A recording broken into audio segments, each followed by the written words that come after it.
কেমন আছো তোমরা সবাই? আশা করি সবাই ভালো আছো।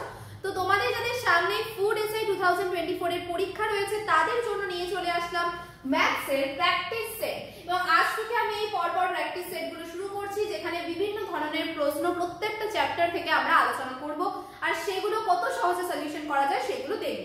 তো আজকে হচ্ছে সেট নাম্বার 1 এবং এইভাবে এটা চলতে থাকবে। আর এর সাথে বলে রাখি, ফুড এসআই এর জন্য যারা সিরিয়াসলি পড়াশোনা করতে চাইছো, এই এক্সামটা ক্র্যাক করতেই হবে এটা ভাবছো, তারা কিন্তু এই সিরিজটা মিস করো না। প্রত্যেকটা সেট পরপর দেখতে থাকো আর তোমাদের যা বক্তব্য আছে অবশ্যই কমেন্টে জানাবে যে কেমন লাগলো ক্লাসটা করে, এবং তোমরা আর কি কি চাইছো সেটাও কিন্তু কমেন্টে জানাতে ভুলো না। পরীক্ষার আগে পর্যন্ত আমরা সবসময় তোমাদের পাশে আছি, চেষ্টা করছি প্রত্যেকটা সাবজেক্টেরই এরকম সেট দেওয়ার জন্য। তো চলো দেরি না করে আজকে ফার্স্ট প্রশ্নটা দেখে নেওয়া যাক কি আছে। বলছে বার্ষিক কত শতাংশ হারে 10 বছরে সরল সুদ মূলধনের 2/5 অংশ হবে? এটা হচ্ছে প্রশ্ন। তো প্রথমত আমি বলবো সূত্র ধরে, তারপরে বলবো শর্ট ট্রিক, প্রত্যেকে ভালো করে দেখতে থাকবে। সরল সুদের একটা খুব পরিচিত আমাদের সূত্র রয়েছে, সেটা কি PTR/100 = সরল সুদ। তো সেই সূত্র ধরে যদি আমরা এগোই তো আমরা লিখে নিতে পারি PTR/100 = SI মানে সরল সুদ। তো P টাইম বা সময় কত ছিল? 10 বছর, তাহলে 10। আর রেট অফ ইন্টারেস্ট আমাদের চেয়েছে তাই আর লিখলাম বাই 100। এসআই কত? এসআই হচ্ছে দেখো মূলধনের 2/5 অংশ, মানে 2/5 ইনটু পি, 2/5 পি। দুদিক থেকে এই পি আর এই পি কেটে গেল, এখানে 0 আর এখানে 0 কাটলো, তাহলে আর সমান সমান কত হবে? 2/5 আর এখানে 10 এদিকে আসলে গুণ হয়ে যাবে, তাহলে 5 দুগুণী 10, 2 দুগুণী 4। রেট কত হলো? 4% উত্তর হলো। এই হলো আমাদের সূত্র ধরে। যারা সূত্র ধরে করতে চাইছো তারা এইভাবে সলিউশন করতে পারবে, কিন্তু যারা মনে করছো না ম্যাম আমরা সময় বাঁচাতে চাই, আমরা কম সময় করতে চাই, শর্ট ট্রিকটা শিখতে চাই, তাদের জন্য এবার বলবো যে এই ধরনের প্রশ্ন কিভাবে করতে হবে শর্ট ট্রিকের সাহায্যে। চলো দেখে নেওয়া যাক। প্রথমত যখনই তোমাকে বলেছে মূলধনের 2/5 অংশ হবে, তার মানে তুমি ধরে নাও পি বা মূলধন হচ্ছে 5 আর সুদ হয়ে গেল মানে এসআই হয়ে গেল 2, তাহলে 5 টাকার সুদ হচ্ছে 2 টাকা। কত বছরে? 10 বছরে। তাহলে 2 টাকা সুদ পাচ্ছি 10 বছরে। 1 বছরে কত টাকা সুদ পাবো? 2/10 মানে 1/5 টাকা সুদ পাবো 1 বছরে। এই যে 1 বছরে 1/5 টাকা সুদ পাচ্ছি, কত টাকার উপরে পাচ্ছি? 5 টাকার উপরে। তাহলে 5 টাকার সুদ হচ্ছে 1/5 টাকা। তাহলে 100 টাকার সুদ কত টাকা বলো তো? এটা যদি ভাগ করি, প্রথমে 1/5 ভাগ 5 মানে নিচে হয়ে যাবে 5 গুণ 100। কাটাকুটি করো, কাটাকুটি করলে 5 × 5 = 25, 4 × 25 = 100 মানে 4% উত্তর হয়ে গেল। অপশন নাম্বার এ 4% হয়ে গেল রাইট আনসার। দেখে নাও সলিউশন। এইভাবে কিন্তু আমরা সহজেই উত্তর করতে পারি, এবং এখানে আমি অনেক ডিটেইলে বলে দিয়েছি, কিন্তু এতটাও দরকার হবে না। শর্ট ট্রিকে যখন তোমরা করবে তখন কিন্তু তোমরা জাস্ট এই সংখ্যাগুলো মুখে মুখে ভেবেই বা মনে মনে ভেবেই করতে পারবে, ঠিক আছে? চলো তাহলে পরবর্তী প্রশ্নে যাওয়া যাক, এবং প্রত্যেকটা প্রশ্ন কিন্তু দরকার হলে তোমরা রিপিট মোডে দিয়ে দেখবে, কারণ এগুলো প্রত্যেকটাই ইম্পর্টেন্ট। আবারও বলছি, পরীক্ষার হলে কিন্তু এরকম প্রশ্নই পাবে, তো তার জন্য এখানে প্রত্যেকটা প্রশ্ন করতে থাকো, একটাও মিস করো না। পরীক্ষায় যদি ম্যাথসে ফুল মার্কস পেতে চাও সেটগুলো পরপর করতে থাকো। তো চলো পরবর্তী প্রশ্ন। 3টি পরস্পর মৌলিক সংখ্যা যার প্রথম দুটির গুণফল 551, শেষ দুটির গুণফল 1073, সংখ্যা 3টির যোগফল কত? দেখো যখনই এরকম বলবে যে পরস্পর মৌলিক সংখ্যা, তো প্রথমে আমরা ভেবে নিই 551 এটা কোন দুটো সংখ্যার গুণফল? সবসময় 17, 19 এই নামগুলো দিয়ে শুরু করবে। তো এটা তোমরা ভাঙলে বুঝতে পারবে, 19 দিয়ে ভাগ করলে আসে 29, তার মানে এটা 19 আর 29 এর গুণফল। যখনই 19 আর 29 পেয়ে গেলে তার মানে 1073 এর মধ্যে 29 একটা সংখ্যা হবে বা 19 একটা সংখ্যা হবে। তো 1073 দিয়ে যদি 29 কে দিয়ে ভাগ করো তাহলে পেয়ে যাবে 37, তার মানে 29 গুণ 37। তিনটে সংখ্যা কি কি? 19, 29 আর 37। বলেছে এর যোগফল কত? তাহলে 19 যোগ 29 যোগ 37 যোগ করে দাও, 85 উত্তর হয়ে যাবে। দেখো উত্তর হয়ে গেল 85। তো আমরা আরো একটা সলিউশন দেখে নিলাম। এবার চলে যাব পরবর্তী প্রশ্নে। কি আছে? ট্রেনের অঙ্ক। এবার কি বলছে যে আচ্ছা, অঙ্কটা করার আগে একটু বলে রাখি যে তোমরা যারা এখনো চ্যাপ্টারগুলো কমপ্লিট নেই, কোনো একটা চ্যাপ্টার ধরো বাদ রয়ে গেছে, যেমন ধরো ফর এক্সাম্পল আমি বললাম কারো ট্রেনের চ্যাপ্টারটা এখনো কমপ্লিট হয়নি, তো তাকে কি করতে হবে, এই যে প্রতিষ্ঠা চ্যানেলটা দেখছো, প্রথমত প্রতিষ্ঠা চ্যানেলটা কিন্তু প্রত্যেকে সাবস্ক্রাইব করবে, ঠিক আছে? যারা যারা দেখছো আজকের ভিডিওটা, মনে হচ্ছে যে এই ক্লাসগুলো কন্টিনিউ করবে, প্রতিদিন আমাদের ক্লাস দেখবে, তারা কিন্তু প্রত্যেকে আজকে চ্যানেলটা সাবস্ক্রাইব করবে। আর যারা অলরেডি আছো তাদের তো কিছু বলারই নেই, প্রত্যেকদিন ক্লাস করতে থাকো। এবার যেটা বলছিলাম যে ট্রেনের অঙ্ক ধরো কারো পাচ্ছে না বা পারছো না, বা চ্যাপ্টারটার মেইন যে কনসেপ্টটা সেটা মনে নেই, তো কি করতে হবে, তোমরা চ্যানেলে প্লেলিস্ট বলে ওপরে দেখবে লেখা আছে, প্লেলিস্টে যাবে, প্লেলিস্টে গিয়ে ওখানে বেসিক ম্যাথ বলে একটা প্লেলিস্ট আছে, ওই বেসিক ম্যাথ প্লেলিস্টে প্রত্যেকটা সাবজেক্টের বেসিক বলা আছে, যেমন ট্রেনের চ্যাপ্টার নিয়ে বলা আছে, নৌকা ও স্রোত বলা আছে, অনুপাত বলা আছে, শতকরা বলা আছে, প্রত্যেকটা চ্যাপ্টারে ইন্ডিভিজুয়ালি বলা আছে।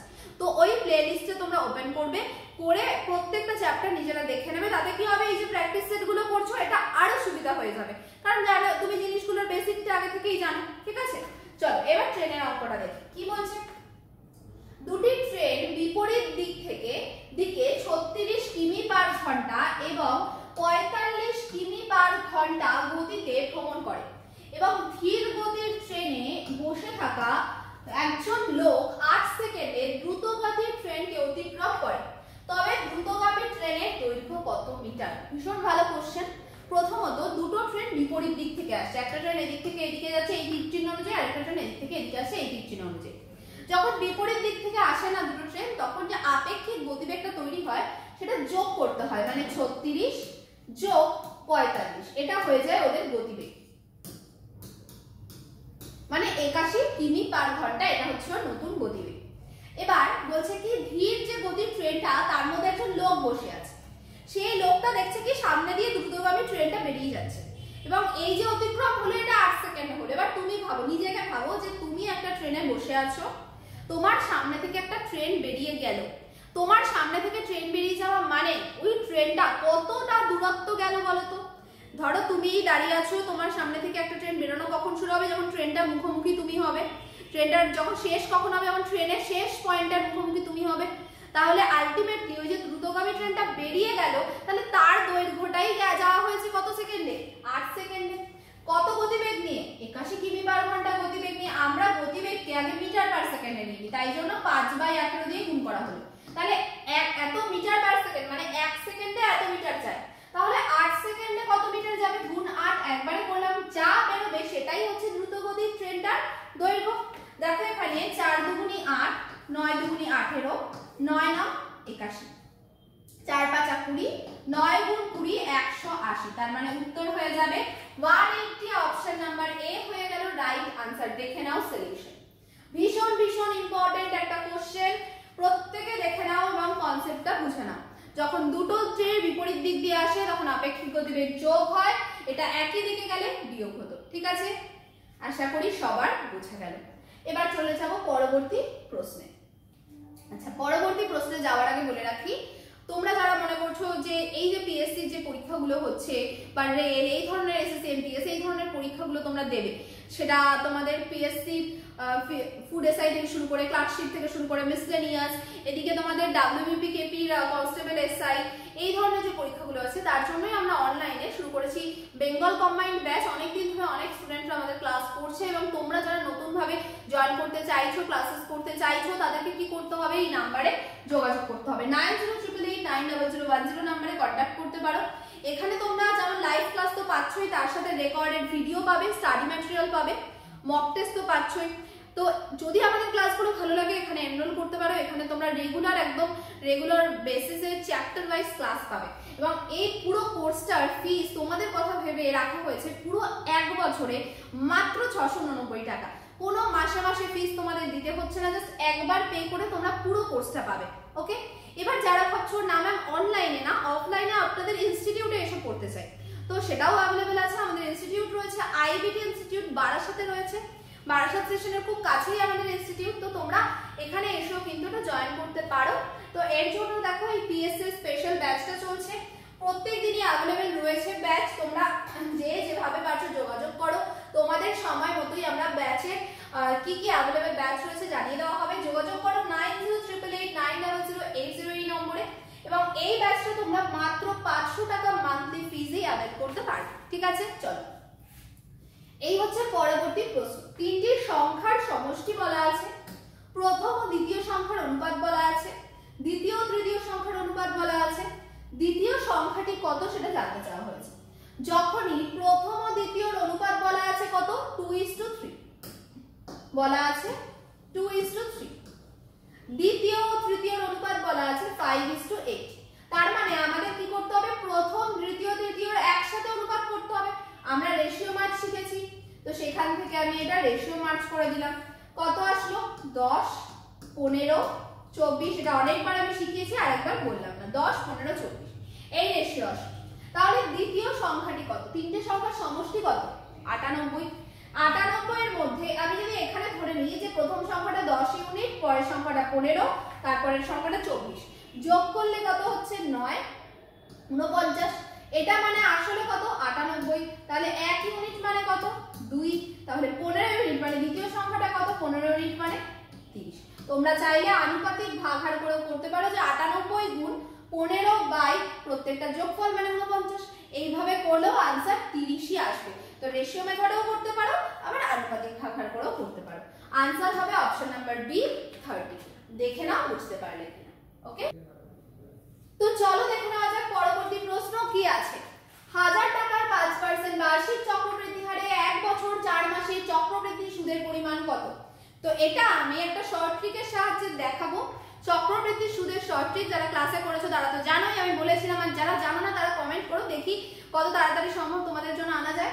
তো কি করতে হয়, 1000 টাকা, প্রথমত আমার 1000 টাকা রয়েছে 5% হারে, তার মানে 1 এর 20 দিয়ে হবে, 1 এর 20 হলে 50 50, আবার 1 এর 20 মানে হচ্ছে 5/2।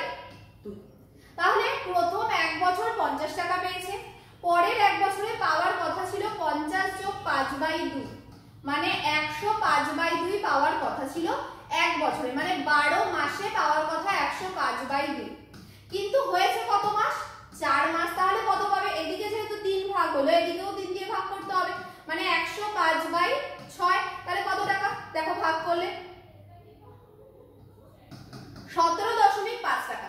তার মানে এই যে দ্বিতীয় বছর এই টাকাটা পায়নি, তাহলে পেয়েছে কত টাকা 17.5 টাকা। প্রথম বছর 50 টাকা পেয়েছিল, তাহলে মোট চক্রবৃদ্ধি সুদ কত 50 যোগ 17.5 মানে 67.5। অপশন নাম্বার বি উত্তর। যারা এই মেথডটা জানো না তারা কমেন্ট করবে, আমি অবশ্যই এই মেথডটা তোমাদের জন্য খুব তাড়াতাড়ি নিয়ে আসবো, ঠিক আছে। তাহলে 67.5 হয়ে গেল রাইট आंसर। দেখে নাও সলিউশন। ওকে, চলো পরবর্তী প্রশ্নে যাওয়ার আগে বলে নিই যে ফুড এসআই সামনেই পরীক্ষা। তোমরা যারা ভাবছো যে একটা মক টেস্ট দিয়ে দেখবে যে তোমাদের প্রিপারেশনটা এখন কেমন, তো তাদের জন্যই রয়েছে এই মক টেস্ট সিরিজটা। এখানে কি আছে 50+ টপিক ওয়াইজ টেস্ট আছে, 5টা ফুল টেস্ট আছে। পরীক্ষার আগে কিন্তু এই 5টা ফুল টেস্ট কমপ্লিট করে নাও। এখানে সলিউশন তোমরা পেয়ে যাবে, অনলাইন টেস্ট, এটা স্কোর এবং র্যাঙ্কও তোমার দেখিয়ে দেওয়া হবে। যারা যারা এই টেস্টটা দিয়েছে তাদের মধ্যে তোমার স্কোর কত আসছে, র্যাঙ্ক কত হচ্ছে, প্রত্যেকটা বিষয় তোমাকে এখানে দেখানো হবে। পিডিএফটা তোমরা ডাউনলোড করে নিতে পারবে এবং এটা নেওয়ার জন্য যোগাযোগ করো 9088890010 নম্বরে। এছাড়া তোমরা যদি ক্লার্কশিপের মক টেস্ট দিতে চাও একই ফ্যাসিলিটিসের সাথে এই নম্বরে যোগাযোগ করো। এটার তোমাদের প্রাইস রয়েছে 47 টাকা, আর মিসলেনিয়াসের মক টেস্টের জন্য 56 টাকা, মানে সবই 50 টাকার আশেপাশে। এবার বলি একটা স্পেশাল নিউজ, সেটা হলো এই তিনটে একসাথে যদি তোমরা নিতে চাও, মানে একসাথে প্রায় 15টা ফুল লেন্থ টেস্ট, তারপরে 50+ তোমাদের যে সেকশন ওয়াইজ টেস্ট, তো সবকিছু যদি একসাথে নিতে চাও পেয়ে যাবে মাত্র 97 টাকায়, মানে যেটা তোমরা 150 টাকায় একটা অ্যাপ্রক্স পাচ্ছিলে সেটা চলে আসবে মাত্র 97 টাকায়। তো সেটার জন্য কি করতে হবে, এই নাম্বারে যোগাযোগ করতে হবে 9088890010। এবার চলে আসছি পরবর্তী প্রশ্নে। কি বলা হচ্ছে, এ বি ও সি একটি ব্যবসায় 1:2:3 অনুপাতে বিনিয়োগ করে। তাহলে এটা কিসের অনুপাত, ইনভেস্টমেন্ট। বিনিয়োগ মানে হচ্ছে ইনভেস্টমেন্ট, ইনভেস্টমেন্টের অনুপাত 1:2:3। এবার বলেছে সময়ের অনুপাত 1:2:3, টাইমও হচ্ছে 1:2:3। তাহলে লাভ কি অনুপাতে ভাগ হবে, প্রফিট।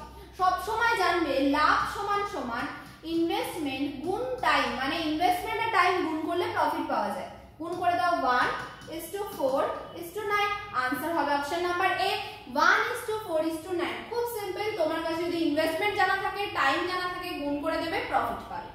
ওকে, চলো পরবর্তী প্রশ্ন।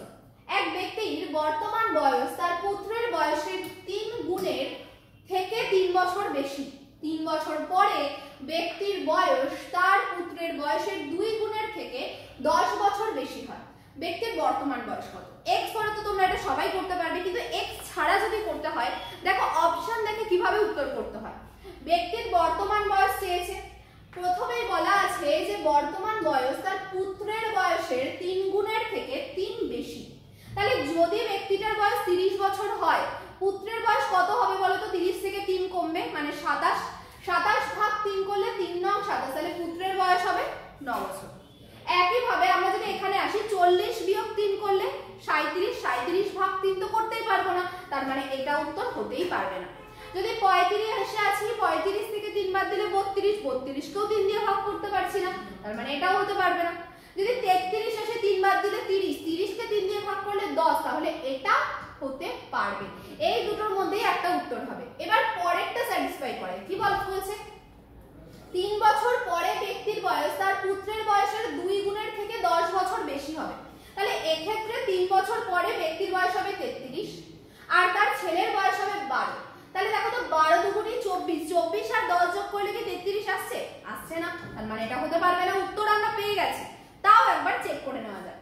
33 আর 3 যোগ করলে 36, 10 আর 3 যোগ করলে 13, দেখো 13 দুগুণে 26, 26 আর 10 যোগ করলে 36, তার মানে মিলে গেল। অপশন নাম্বার ডি হলো উত্তর। এইভাবে কিন্তু আমরা অপশন টেস্ট করেও সলভ করতে পারি। ঠিক আছে, চলো পরবর্তী প্রশ্ন কি বলা আছে? বিক্রয় মূল্যের উপর 15% ক্ষতি হলে ক্রয় মূল্যের উপর কত শতাংশ ক্ষতি হবে? যদি আমি বলি বিক্রয় মূল্য হচ্ছে 100 টাকা, কি ধরে নিলাম? বিক্রয় মূল্য 100 টাকা, ক্ষতি হয়েছে 15 টাকা, ক্ষতি হয়েছে 15 টাকা, তাহলে ক্রয় মূল্য কত হবে বলো তো? যদি বিক্রয় মূল্য 100 টাকা হয়, ক্ষতি 15 টাকা হয়, তার মানে ক্রয় মূল্য 115 টাকা, তবেই ক্ষতি হবে। তো বলেছে ক্রয় মূল্যের উপরে কত শতাংশ ক্ষতি হবে, তাহলে 15 ক্ষতি হয়েছে 115 এর উপর, 100 তে কত এটাই চেয়েছে। 5 দিয়ে ভাগ করো 3, 23 মানে 300 বাই 23, বাই 23, 23 একে 23 মানে 1 থাকবে একটা। দেখো তো বাই 23 দিয়ে কি আছে? আচ্ছা দুটোই তার মানে করে দেখতে হবে, দেখো অপশন সব কাছাকাছি, করে দেখতে হবে। 23 একে 23 হলো 70, 69 মানে 13 গুণ 1/23%, এটা হবে উত্তর। 13 গুণ 1/23%, অপশন নাম্বার এ হয়ে গেল রাইট आंसर। দেখে নাও সলিউশন। লাভ ক্ষতির থেকে কিন্তু বেশ কিছু প্রশ্ন তোমরা পাবে, এই কথাটা মিলিয়ে নিও। লাভ ক্ষতির থেকে বেশ কিছু প্রশ্ন আসবে, আর এই টাইপের প্রশ্ন তো আসতে পারেই পারে। চলো পরবর্তী প্রশ্ন। আচ্ছা এই যে প্রশ্নটা তোমরা স্ক্রিনে দেখছো, কি বলা আছে? এক ব্যক্তি 1 টাকায় 2টি হারে কিছু ডিম ক্রয় করে এবং 2 টাকায় 3টি হারে সমান সংখ্যক ডিম ক্রয় করে, এবং এই যে ক্রয় করলো সমস্ত ডিম সে 3 টাকায় 5টি হারে বিক্রয় করলে তার লাভ অথবা ক্ষতির শতকরা হার কত? আর এই প্রশ্নটাই হচ্ছে তোমাদের হোমওয়ার্ক কোশ্চেন। তোমরা প্রত্যেকে এর উত্তর আমাকে কমেন্ট সেকশনে জানাবে, আমি বলে দেবো কারটা ঠিক হচ্ছে আর কারটা ভুল। আর যদি না পারো সেটাও জানাতে হবে, কারণ পরের যে সেটটা তোমাদের করাবো তার ফার্স্ট কোশ্চেন তাহলে আমি এটা থেকেই শুরু করব। তো আজকে এই পর্যন্তই, সবাই ভীষণ ভালো থেকো, থ্যাংক ইউ।